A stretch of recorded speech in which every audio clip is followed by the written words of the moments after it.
Hello दोस्तों, तो कैसे हैं आप लोग। उम्मीद करते हैं अच्छे होंगे और आपकी पढ़ाई भी अच्छी चल रही है। आज हम लोग प्रैक्टिस सेट नंबर 9 को कवर करने वाले हैं। इससे पहले ऑलरेडी प्रैक्टिस सेट नंबर 8 तक कंप्लीट हो चुका है। अगर आप लोग अभी तक पिछली वीडियो नहीं देखे हैं तो वीडियो का प्लेलिस्ट बना दिया गया है, वहाँ से जाकर पिछली वीडियो को देख सकते हैं, या वीडियो के डिस्क्रिप्शन में लिंक डाल दिया गया है, वहाँ से आप पिछली वीडियो को देख सकते हैं। आज हम टॉप 50 क्वेश्चन को कवर करने वाले प्रैक्टिस सेट 9 में, और कुछ इंपॉर्टेंट पॉइंट को भी देखेंगे। तो अगर आप लोग चैनल पर नए हो तो चैनल को सब्सक्राइब कर लें और वीडियो को एक प्यारा सा लाइक कर दें और अपने दोस्तों तक शेयर कर दें। चलिए ना देरी करते हुए चलते हैं हम लोग अपने पहले प्रश्न की ओर।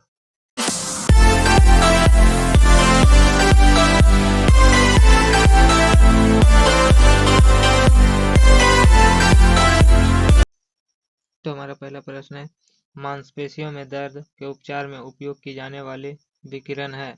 मांसपेशियों में दर्द के उपचार में उपयोग की जाने वाली विकिरण कौन सा है? तो वो है इंफ्रारेड। कौन सा है? इंफ्रारेड। अगला क्वेश्चन देखते हैं। अगला है, अदरक तना है जड़ नहीं, क्योंकि अदरक तना है जड़ नहीं, क्योंकि क्योंकि इनमें नोड और इंटरनोड होते हैं। क्योंकि इनमें नोड और इंटरनोड होते हैं। ऑप्शन बी हो जाएगा सही आंसर। अगला क्वेश्चन देखते हैं। अगला है, बोरी एवं कूनो वन्यजीव अभयारण्य किस राज्य में स्थित है? बोरी एवं कूनो वन्यजीव अभयारण्य किस राज्य में स्थित है? तो यह है मध्य प्रदेश में। कहाँ है? मध्य प्रदेश में। अगला क्वेश्चन देखते हैं।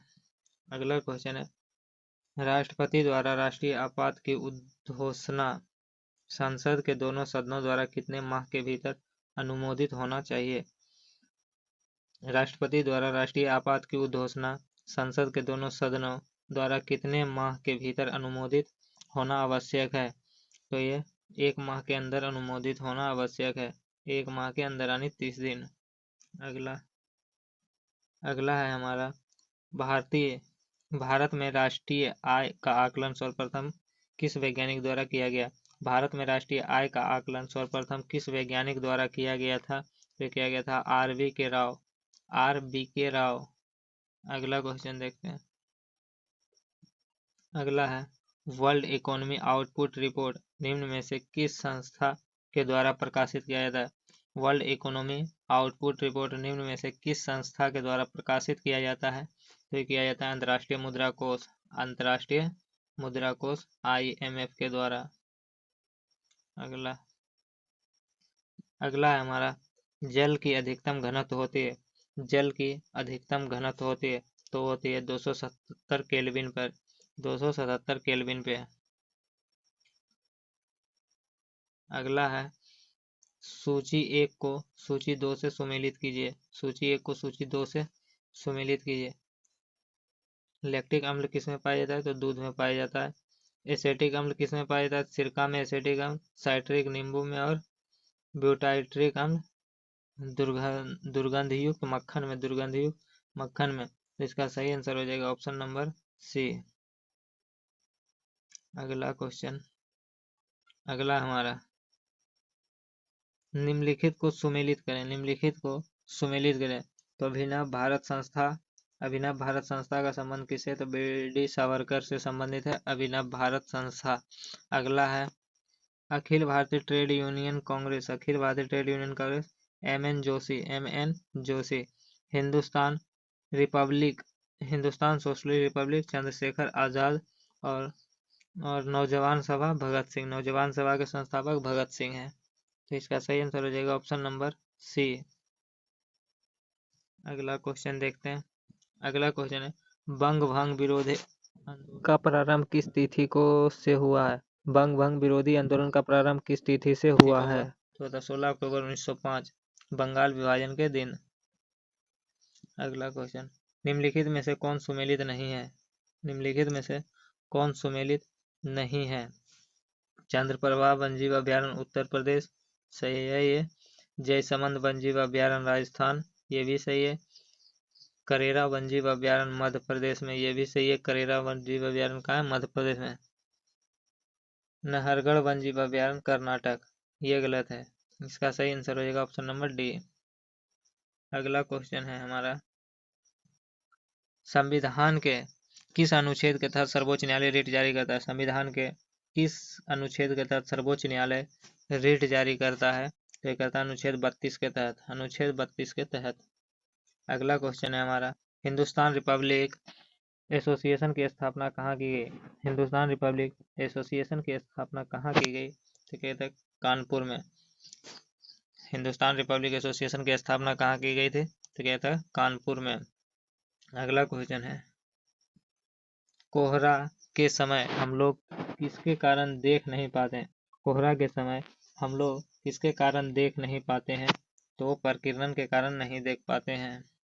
अगला है हमारा, निम्नलिखित में कौन सा नाइट्रोजन स्थिरीकरण करने वाला जीव नहीं है? निम्नलिखित में से कौन सा नाइट्रोजन स्थिरीकरण करने वाला जीव नहीं है? तो वो है माइकोराइजा। माइकोराइजा ऑप्शन डी हो जाएगा सही आंसर। अगला क्वेश्चन देखते हैं। अगला क्वेश्चन है, निम्नलिखित में से कौन सुमेलित नहीं है? निम्नलिखित में से कौन सुमेलित नहीं है? तो इसका सही आंसर हो जाएगा ऑप्शन नंबर सी। बाकी सब सही है। जजिया कर की समाप्ति 1564 में, मजहर की घोषणा 1579 में और फतेहपुर सीकरी का स्थापना 1571 में।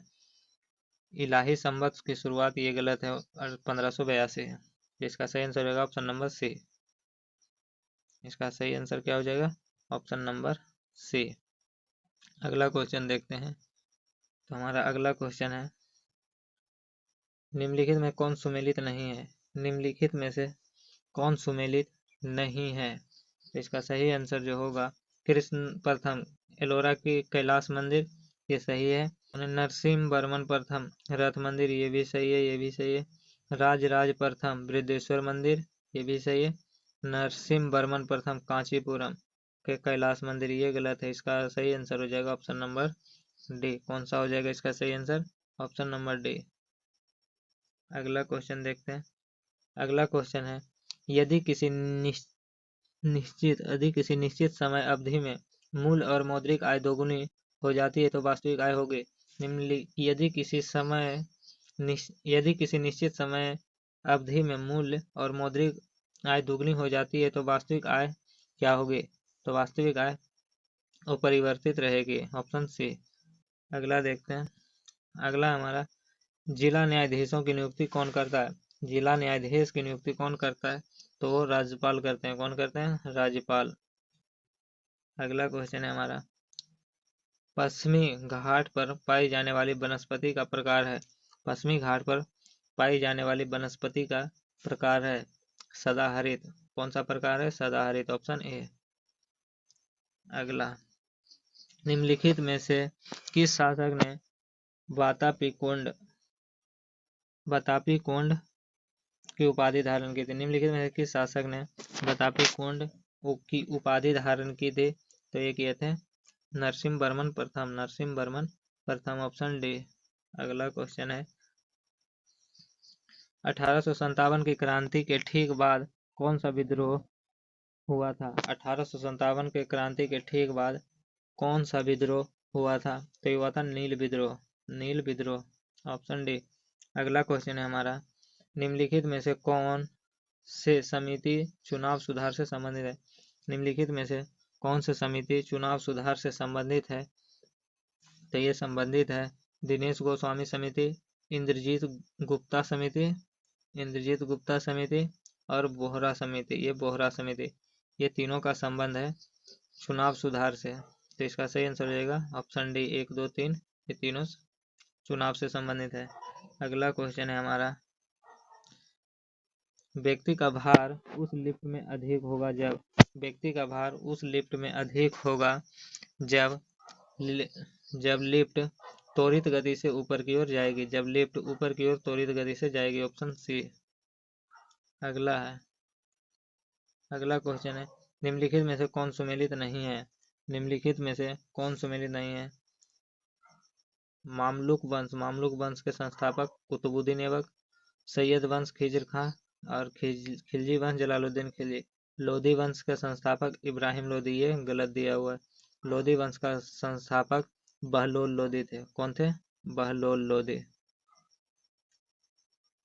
अगला क्वेश्चन, तुजुक ए बाबरी का फारसी में अनुवाद किसने किया? तुजुक ए बाबरी का फारसी में अनुवाद किसने किया था? ये किया था अब्दुल रहीम खान खाना ने तुजुक ए बाबरी को फारसी में अनुवाद किया था। अगला क्वेश्चन है हमारा,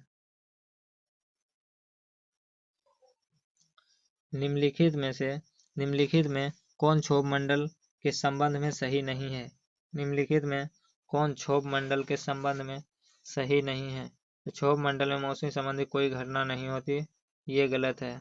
क्षोभ मंडल में ही सारी मौसमी संबंधी घटनाएं होती, यहाँ नहीं दिया हुआ है, ये गलत है। ऑप्शन सी हो जाएगा सही आंसर। अगला क्वेश्चन है, संवेग का मात्रक क्या होता है? संवेग का मात्रक क्या होता है? दिया होता है किलोमीटर प्रति सेकेंड। ऑप्शन ए हो जाएगा इसका सही आंसर। अगला क्वेश्चन देखते हैं। अगला क्वेश्चन है हमारा, 42वां संविधान संशोधन अधिनियम 1976 द्वारा भारतीय संविधान की प्रस्तावना में किन नए शब्दों को जोड़ा गया? 42वां संविधान संशोधन अधिनियम 1976 द्वारा भारतीय संविधान की प्रस्तावना में किन नए शब्दों को जोड़ा गया था?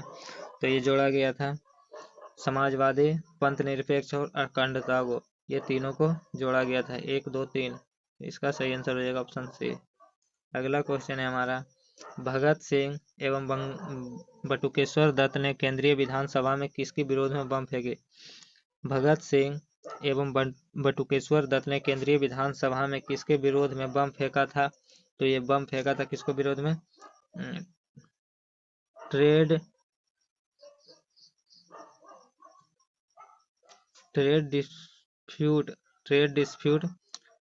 ट्रेड डिस्प्यूट और पब्लिक सेफ्टी बिल के विरोध में। इसका सही आंसर हो जाएगा ऑप्शन नंबर ए और बी दोनों। अगला क्वेश्चन है, जास्कर श्रेणी किस हिमालय में स्थित है? जास्कर श्रेणी किस हिमालय में स्थित है? यह है ट्रांस हिमालय में स्थित है जास्कर श्रेणी। अगला क्वेश्चन है हमारा, दहसाला बंदोबस्त निम्न में से किसके दिमाग की उपज थी? दहसाला बंदोबस्त किसके दिमाग की उपज थी? तो ये थे टोरडमल के दिमाग की उपज थी दहसाला। अगला क्वेश्चन है हमारा, दाची ग्राम राष्ट्रीय उद्यान निम्न में से किस वन्यजीव के लिए प्रसिद्ध है? दाची ग्राम वन्यजीव राष्ट्रीय उद्यान निम्न में से किस जीव के लिए प्रसिद्ध है? तो ये प्रसिद्ध है हुंगुल के लिए। और दाची ग्राम वन्यजीव अभयारण्य कहाँ है? तो ये है जम्मू कश्मीर में। कहाँ? जम्मू कश्मीर में। अगला क्वेश्चन, अगला है, सभी प्रकार के सरकारी आय तथा व्यय निम्नलिखित में से किसमें जाते हैं? सभी प्रकार के सरकारी आय तथा व्यय निम्नलिखित में से किसमें जाते हैं? तो ये जाते हैं भारतीय समेकित निधि में। अगला क्वेश्चन देखते हैं। अगला क्वेश्चन है हमारा, रक्त के वर्गीकरण का सिद्धांत किसने दिया? रक्त के वर्गीकरण का सिद्धांत किसने दिया? तो ये कॉर्क लैंडस्टीनर ने दिया था रक्त का वर्गीकरण सिद्धांत। अगला क्वेश्चन है, किसी प्रिज्म से गुजरने पर कौन से रंग की प्रकाश किरण सबसे अधिक अपरिवर्तित होती है? किसी प्रिज्म से गुजरने पर कौन सी रंग की प्रकाश किरणें सबसे अधिक वर्णित होती है? तो ये सबसे अधिक कौन सी रंग वर्णित होती है? तो ये होती है बैगनी रंग। ऑप्शन डी बैगनी। अगला क्वेश्चन है हमारा, कांग्रेस की उत्पत्ति के संबंध में सेफ्टी वॉल का सिद्धांत निम्न में से किसने दिया? कांग्रेस की उत्पत्ति के संबंध में सेफ्टी वॉल का सिद्धांत निम्न में से किसने दिया था? तो सेफ्टी वॉल का सिद्धांत किसने दिया? लाला लाजपत राय। ऑप्शन डी हो जाएगा सही आंसर। अगला है हमारा, पौधे के किस भाग में प्रकाश संश्लेषण होता है? पौधे के किस भाग में प्रकाश संश्लेषण होता है? तो ये क्लोरोप्लास्ट में होता है। किसमें होता है? क्लोरोप्लास्ट। Option C. अगला क्वेश्चन है, भारत छोड़ो आंदोलन के दौरान स्थापित समानांतर सरकारों में सबसे ज्यादा समय तक रहने वाली सरकार थे? भारत छोड़ो आंदोलन के दौरान स्थापित समानांतर सरकारों में सबसे ज्यादा समय तक रहने वाली सरकार कौन थे? तो ये थे सतारा। Option C. अगला क्वेश्चन है हमारा, प्रजापति उत्तर वैदिक काल में किसके प्रमुख देवता थे? प्रजापति उत्तर वैदिक काल में किसके प्रमुख देवता थे? तो ये थे सृजन के देवता। अगला है, जैन धर्म के 5 महाव्रतों में निम्न में से कौन नहीं है? जैन धर्म के 5 महाव्रतों में निम्न में से कौन नहीं है? तो ये स्यायवाद नहीं है, स्यायवाद नहीं है। बाकी अस्तेय, अपरिग्रहण और अहिंसा ये सभी है। कौन सा नहीं है? तो स्यायवाद नहीं है। अगला क्वेश्चन देखते हैं। तो हमारा अगला क्वेश्चन है, शेख सलीम चिश्ती किस शासक के समकालीन थे? शेख सलीम चिश्ती किस शासक के समकालीन थे? तो ये थे अकबर के समकालीन, अकबर के समकालीन। अगला क्वेश्चन है हमारा, बौद्ध धर्म के संघ संबंधी नियम तथा आचरण किस पुस्तक में संग्रहित है? बौद्ध धर्म के संघ संबंधित नियम एवं आचरण किस पुस्तक में संग्रहित है? तो वो है विनय पिटक में। किसमें? विनय पिटक में संग्रहित है, विनय पिटक में। अगला क्वेश्चन है हमारा, भारत में परमाणु ऊर्जा आयोग की स्थापना किस वर्ष हुई? भारत में परमाणु ऊर्जा आयोग की स्थापना किस वर्ष हुई? तो ये 1948 में हुआ। किस वर्ष? 1948, ऑप्शन बी। अगला क्वेश्चन है हमारा, निम्नलिखित में से तट से कितनी दूर को प्रादेशिक जल के रूप में जाना जाता है? निम्नलिखित में से तट से कितनी दूर को प्रादेशिक जल के रूप में जाना जाता है? तो ये 12 मील, 12 समुद्री मील। क्या हो जाएगा? ऑप्शन सी, 12 समुद्री मील। अगला क्वेश्चन है हमारा, वीरभूमि किसका समाधि स्थल है? वीरभूमि किसका समाधि स्थल है? तो ये है राजीव गांधी का। राजीव गांधी का समाधि स्थल का नाम क्या है? वीरभूमि। अगला क्वेश्चन है, निम्नलिखित में से कौन सी श्रृंखला द्वितीय रंगों की है? निम्नलिखित में से कौन सी श्रृंखला द्वितीयक रंगों की है? तो यह है पिकॉक नीला, पिकॉक पीला, नीला और मेजेंटा, पिकॉक पीला मेजेंटा। ऑप्शन बी हो जाएगा सही आंसर। अगला क्वेश्चन देखते हैं। तो हमारा अगला क्वेश्चन है, निम्नलिखित में से कौन कैथोड किरणों का गुण नहीं है? निम्नलिखित में से कौन कैथोड किरणों का गुण नहीं है? तो इसकी वेधन क्षमता उच्च होती है, इसकी वेधन क्षमता उच्च नहीं होती है। ये सही हो जाएगा क्योंकि पूछ रहा है नहीं है, गुण नहीं है। तो इसकी वेधन क्षमता उच्च नहीं, उच्च वेधन क्षमता वाले किरण कौन से होते हैं? तो वो होता है गामा किरण। कौन सी किरण? गामा। अगला क्वेश्चन देखते हैं। अगला क्वेश्चन है, राष्ट्रीय आपात की उद्घोषणा राष्ट्रपति कर सकता है? राष्ट्रीय आपात की उद्घोषणा राष्ट्रपति कर सकता है।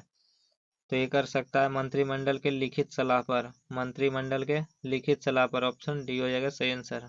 अगला क्वेश्चन देखते हैं। अगला क्वेश्चन है, राष्ट्रपति की संवैधानिक स्थितियां के बारे में कौन सा कथन सही है? राष्ट्रपति की संवैधानिक स्थितियां के बारे में कौन सा कथन सही है? इसका सही आंसर हो जाएगा, राष्ट्रपति राष्ट्र का प्रतिनिधित्व करता है किंतु राष्ट्र का शासन नहीं करता है। राष्ट्रपति राष्ट्र का प्रतिनिधित्व करता है किंतु राष्ट्र का शासन नहीं करता है। ये हो जाएगा इसका सही आंसर। ये थे हमारे आज के टॉप 50 क्वेश्चन जिसको हमने कवर करा दिया। आज के इम्पोर्टेंट पॉइंट को देख लेते हैं। तो वो इम्पोर्टेंट पॉइंट है, गुप्त वंश का संस्थापक कौन था? गुप्त वंश का संस्थापक कौन था? तो वो थे श्रीगुप्त, गुप्त वंश के संस्थापक। गुप्त वंश का प्रथम महान सम्राट कौन था? गुप्त वंश का प्रथम महान सम्राट तो था चंद्रगुप्त प्रथम। चंद्रगुप्त प्रथम ने महाराजा धीराज की उपाधि धारण की थी। चंद्रगुप्त प्रथम ने ही महाराजा धीराज की उपाधि धारण की थी। इसने गुप्त संवत की शुरुआत की थी। तो गुप्त संवत की शुरुआत किसने की थी? चंद्रगुप्त ने की थी, चंद्रगुप्त ने। आगे देखते हैं। आगे है, चंद्रगुप्त प्रथम का उत्तराधिकारी कौन था? चंद्रगुप्त प्रथम का उत्तराधिकारी कौन था? समुद्रगुप्त था उत्तराधिकारी, समुद्रगुप्त। इसे भारत का नेपोलियन, समुद्रगुप्त को भारत का नेपोलियन तथा कविराज कहा जाता था। समुद्रगुप्त को भारत का नेपोलियन तथा कविराज कहा जाता था। इसने परम भागवत की उपाधि धारण की थी। समुद्रगुप्त ने परम भागवत की उपाधि भी धारण की थी। और समुद्रगुप्त के दरबारी कवि कौन थे? तो वो थे हरिसेन। कौन थे? हरिसेन। आगे देखते हैं, समुद्रगुप्त का उत्तराधिकारी कौन हुआ? तो समुद्रगुप्त का उत्तराधिकारी हुआ था चंद्रगुप्त द्वितीय। और चंद्रगुप्त द्वितीय के ही शासनकाल में फाहियान भारत आया था। चीनी यात्री फाहियान भारत आया था और इसके दरबार में कालिदास, धन्वंतरी, बराहमिहिर जैसे विद्वान रहते थे। चंद्रगुप्त द्वितीय के दरबार में कालिदास, धन्वंतरी और बराहमिहिर जैसे विद्वान रहते थे। चंद्रगुप्त द्वितीय का उत्तराधिकारी चंद्रगुप्त द्वितीय का उत्तराधिकारी कुमारगुप्त हुआ। कुमारगुप्त ने ही नालंदा विश्वविद्यालय की स्थापना की थी। कुमारगुप्त ने नालंदा विश्वविद्यालय की स्थापना की। प्रसिद्ध सुदर्शन झील का पुनरुद्धार किया था। प्रसिद्ध सुदर्शन झील का पुनरुद्धार किसने किया था? तो वो स्कंदगुप्त ने किया था। और अंतिम गुप्त शासक कौन था? तो था विष्णुगुप्त। कौन था? अंतिम गुप्त शासक था विष्णुगुप्त। तो आज के सेशन हमारा यहीं पे ख़त्म होता है। अगर आप लोग को वीडियो पसंद आया होगा तो वीडियो को लाइक कर दीजिएगा और चैनल को सब्सक्राइब कर लीजिएगा, क्योंकि आगे आने वाले वीडियो यहीं पे आपको देखने के लिए मिलेगा। और कुल प्रैक्टिस सेट इसमें 100 प्रैक्टिस सेट है, जिसमें आपको अभी मात्र 9 प्रैक्टिस सेट कराया गया है। तो जल्दी से चैनल को सब्सक्राइब कर लीजिए अगले पार्ट के लिए। और अगर आप लोग को इसका PDF चाहिए तो आप डिस्क्रिप्शन में दिए टेलीग्राम चैनल लिंक से जुड़ सकते हैं, वहाँ आपको PDF मिल जाएंगे। चलिए मिलते हैं फिर दूसरे वीडियो में, तब तक के लिए जय हिंद।